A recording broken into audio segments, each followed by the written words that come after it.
Hello, ladies and gentlemen, Nick here, and welcome to my review of Doctor Who Series 5, Episode 7, Amy's Choice, which is the first episode of this series to be written by a new writer, Simon Nye, and it's also the first episode since Planet of the Ood to be written by a new writer. This series, Series 5, has, well, of course, Stephen Moffat is the new head writer and the showrunner. He's previously written 4 stories in the Russell T Davies era, as well as a minisode. So he's of course being the showrunner, he's writing most of the stories this time. He's writing 4 stories across 6 episodes. Um, we've also got Mark Gatiss, who wrote 2 stories in the RTD era, writing an episode. He wrote episode 3 in the series. Moffat wrote episodes 1, 2, 4, 5, 12, and 13. We had Toby Whithouse writing the last episode, episode 6. He previously wrote episode 2 of series 2, and Gatiss wrote episodes 3 and 7, 3 of series 1 and 7 of series 2. And Moffat, of course, wrote episodes 9 and 10 of series 1, episode 4 of series 2, episode 10 of series 3, and episodes 8 and 9 of series 4. The next 2 episodes will be written by Chris Chibnall. He'll be writing this series' 8th and 9th episodes, and he previously wrote episode 7 of series 3. And episode 11 of this series will be written by Gareth Roberts, who wrote episode 2 of series 3 and episode 7 of series 4. There is another new writer in this series who is very notable, by the way. I'm not sure if Simon Nye is a very notable writer, and he goes on to write the Durrells TV series for ITV, but I'm not quite sure about before this. Of course, he must have done some writing stuff before doing Doctor Who. But the more notable writer writes episode 10, and that is Richard Curtis, who I'll discuss more when we get to Vincent and the Doctor. But I think both new and only once, because this will be their only script contributions to Doctor Who, Simon Nye on Amy's Choice and Richard Curtis on Vincent and the Doctor. That's it for them for Doctor Who. They haven't come back since, it would be nice for both of them to come back, actually. I would like to see them back, especially Richard Curtis, but again, more on him when we get to that episode. But yeah, despite being their one and only time in the series, they could be the best 2 writers of the series. We'll see by the time we get to the end. But anyway, Amy's Choice. The plot of this episode sees the 11th Doctor arriving at Amy and Rory's house in Upper Ledworth. They've gone up market, as Rory says, to visit them 5 years after they stopped travelling they got married and travelled in the TARDIS. Amy is now pregnant with their first child, and Rory is now a doctor and has a really bad ponytail look, and they look a bit older. And the Doctor accidentally arrives at their place, but comes to visit them nevertheless. Actually, the plot begins on the TARDIS when they have a dream about them being in Upper Ledworth, and they're actually on board the TARDIS. But now things are the power's stopped working, and they're drifting towards a burning sun. But the sun is made of ice. It's burning ice. Actually, the Ledworth stuff was the start of the plot. Actually, the TARDIS stuff was the start of the plot.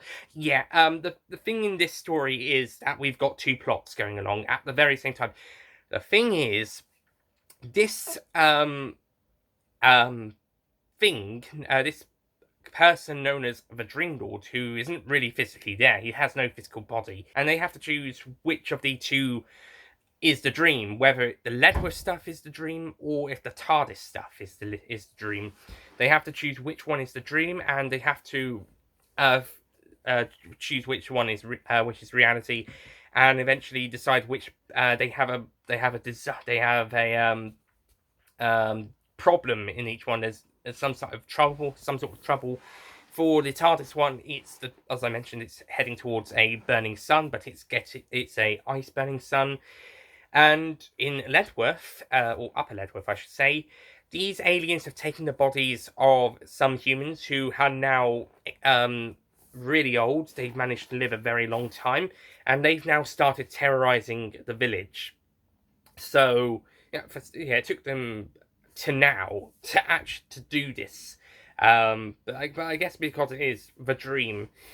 So the Doctor, Amy and Rory have to figure out which one's which, and we keep going back and forth. But this also gives us the chance to do character development with the 3 main characters, as well as with our villain, the Dream Lord, played deliciously by Toby Jones, possibly the best supporting character role so far in the series.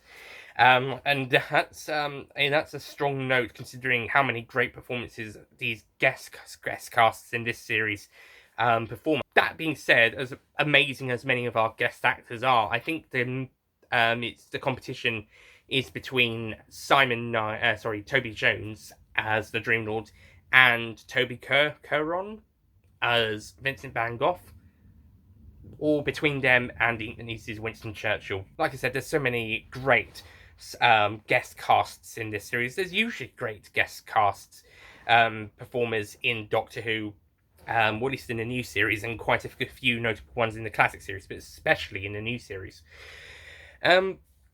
But yeah, anyway, so this story is mainly focusing on the character developments between the Doctor, Amy, and Rory, and Amy's choice, as the Dream Lord is trying to make her choose between the Doctor and Rory as well, of which of the men in her life she actually wants. So we've got quite a few choices in here, and it does give us some great character developments for the three main characters, and as well as some great interactions between them, and some really funny stuff as well.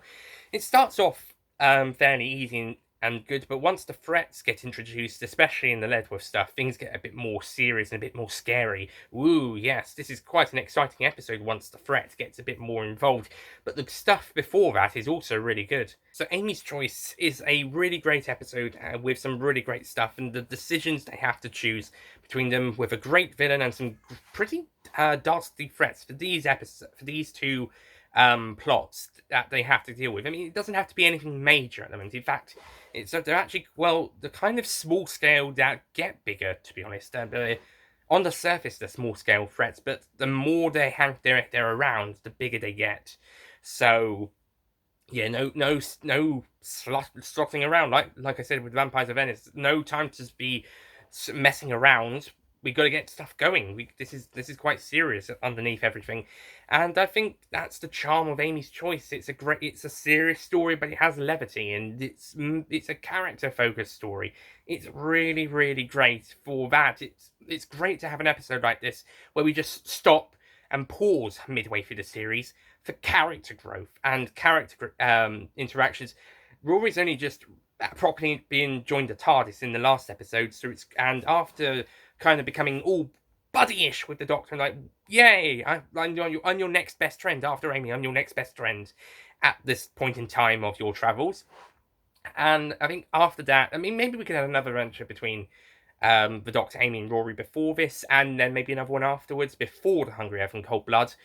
But you know, we've only got 13 episodes. We needed the first 4 episodes, the first 5 episodes with the 11th Doctor and Amy, with Rory as a side character in the first one, and we need 2 episodes between Cold Blood and the finale, with the Doctor and Amy without Rory, as we'll find out next time. Before the finale comes around. So if this series was 15 or 16 episodes, we could have had another episode or two, or three, with Amy and Rory. On the plus side, we do get a lot more Rory over the next series and the first 5 episodes of the series after, so it's not a massive deal. And this episode is perfectly placed, but it would have been nice to had one more Doctor Amy Rory story before, and one more Doctor Amy Rory story afterwards, between Vampires and Cold Blood. As I was saying, fantastic character story, and really well done and really well handled. Absolutely brilliant, and just felt really good. I was going to say this is the budget saving episode, as half the story is set in the TARDIS, and the other half of the story is filmed in a village. But the Lodger's coming up, and that I think is the budget saving episode of the series. Maybe this was the second cheapest episode to film, again, as half the story is set on the TARDIS, and for those segments you only have 4 actors, whilst in the village you do get quite a few extras and a couple of actors playing the elderly people, aka the aliens in disguise. But yeah, but half the story is set on the TARDIS, so yeah, that would be easy to film. You could get it done in a couple of days of filming, and you'd only have 3 or 4 actors depending on which scenes you're filming. So yeah, this one's probably the second easiest and second cheapest episode to film after The Lodger, which will be coming up later on down the line, which makes sense because a lot more money will be placed into other stories like the first episode, the 2-parters, and the Dalek story, and maybe also the Venice story if they had, and the Vincent story if they had to go on location abroad, which I believe they did. But Yeah, this story is still really great. It uses its simplicity as its strength, and it's still a brilliant story and a brilliantly crafted episode. All really well done. And as I'm coming to the end of the review, I may as well say how it wraps up, which is the spoiler section of the review, more so than what was coming up before. Okay, so at the end, towards the end, Rory gets killed by the one of the alien creatures in the disguise of the woman known as Mrs. Pocket. Fun fact: this will be Rory's first on-screen death, but this is also a fake-out one due to the fact that it is a dream. Amy decides that she does not want this life, so she decides to kill herself and the Doctor to see if they can wake up from this dream and wake up in the hoping that the TARDIS stuff is the reality. Otherwise, she just doesn't want to live anymore. So that works, and it turns out the TARDIS stuff was reality. Except it wasn't, because the Doctor has known all along that the Dream Lord has no power over the real world, and the stuff in the TARDIS stuff with the sun burning ice is also a dream. So if they died in either version, they'd wake up in the other dream, but they would probably still continue living that dream until they died there. Although the Dream Lord does make them safe in the TARDIS dream, maybe it was more so they could feed on the power of them still dreaming, but with just one dream. Then they've played his little game. So anyway, the Doctor blows up the TARDIS, and they wake up from the second dream back inside the TARDIS, but without the ice-burning star. And the Doctor reveals that some psychic pollen, which is sort of a parasite thing, has gotten inside the TARDIS rotor and produced a dream state for them. However, the Dream Lord was a manifestation of the darker side of the Doctor, used the toy with him and the companions, and played this little dream game with them. And then Amy reveals to Rory that what happened in the Ledworth stuff, and that she officially has chosen Rory by now. For this story, they have officially chosen, and they head off to continue their adventures. So that's what happens at the very end. And whilst the idea of psychic pollen could be laughable, it is a pretty good explanation, and the whole manifestation of a darker side of the Doctor works very well. And this is not the first time we've seen this. Cast your minds back to season 23 with Colin Baker, and we've already seen a darker side of the Doctor try to take him out in the guise of the Valiant. Ooh.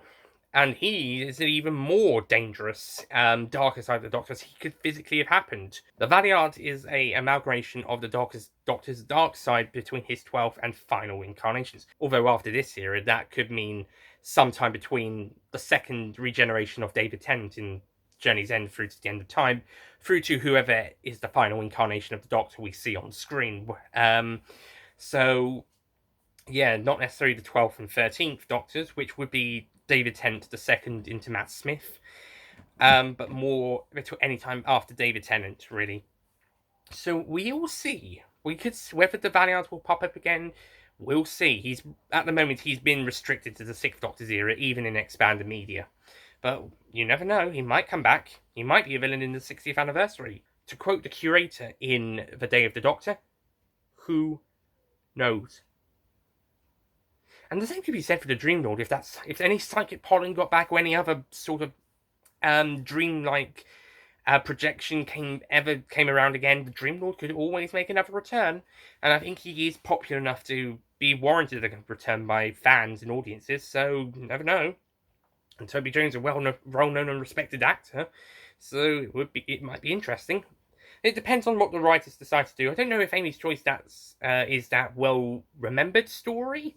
To be honest, it's definitely a more less well-known story in this series compared to bigger ones. In fact, like The Lodger, I think this is a more obscure episode of this series that many people may not remember, apart from for the Dream Lord. But I remember this episode really easily, and I really enjoyed it. So I will be giving Amy's Choice a 9 out of 10.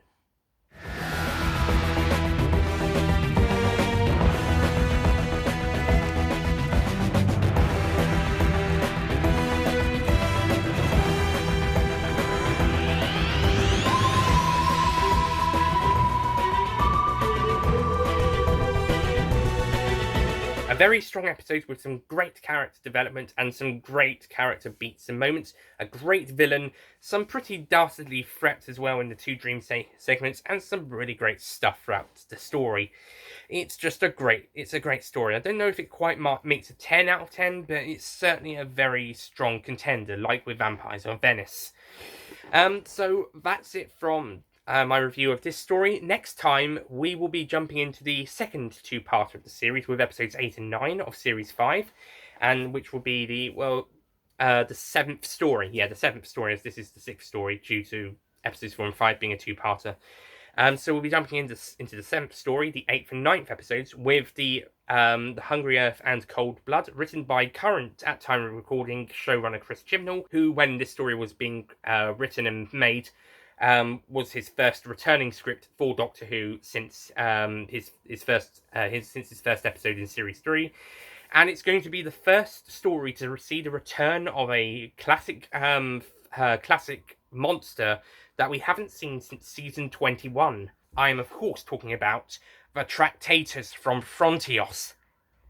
I'm joking, it's the Silurians from Doctor Who and the Silurians in season 7 and Warriors of the Deep, which was in season 21. So I'll see you guys next time for the Silurians' return in the Hungry Earth and Cold Blood. Until then, goodbye.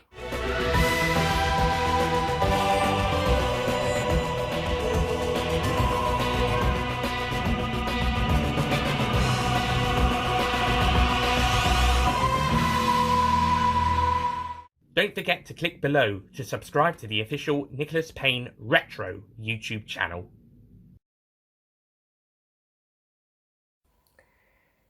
But Simon Nye, well, to be honest, I think both guest writers are possibly the two best writers. He is making the TARDIS team choose between which they're dreaming, and they have to choose which store, where they are, whether the Leadwood. I think the only potential rival to best. There's, like I said, there's so many great supporting cast members in this one. Guest cast, it's quite as it is. Which of the men she wants, as she's it's.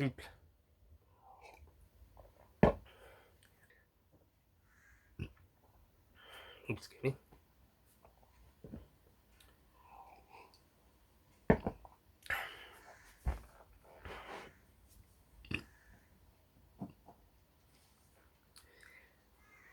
So, and we need a few more and about, but as we'll make, or maybe more, yeah, actually. But no, that's all. And actually, this episode does feel perfectly placed. I just think me. And there's a really annoying siren outside. Shut up. It's gone now. So yeah, Amy's Choice. Like this was probably also the budget. Actually, oh no, it's not it. Well, this all along. Maybe this was the second to last, which makes sense because you'll be putting a lot more money and effort in. Which makes sense because there'll be a lot more money put into bigger stories such as the finale, the very first episode, although David Tennant regenerating him, though the 10th Doctor managed to avoid that by not becoming the Time Lord victorious and ending up, though the 10th Doctor may even have almost become the Valiard following Time Lord victorious, but eventually after setting things straight, he was able to regenerate into the 11th Doctor instead of the Valiard, who, yeah, actually, I'll cut all that bit. Although that, after the event, to quote Tom Baker, who knows? To quote Tom Baker in The Day of the Doctor, to quote the curator,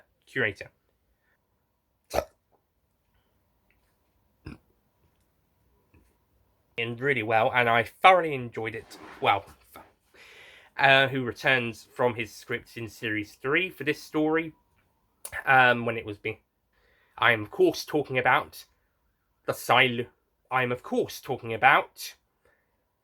Tractators. I'm joking. I mean the Silurian.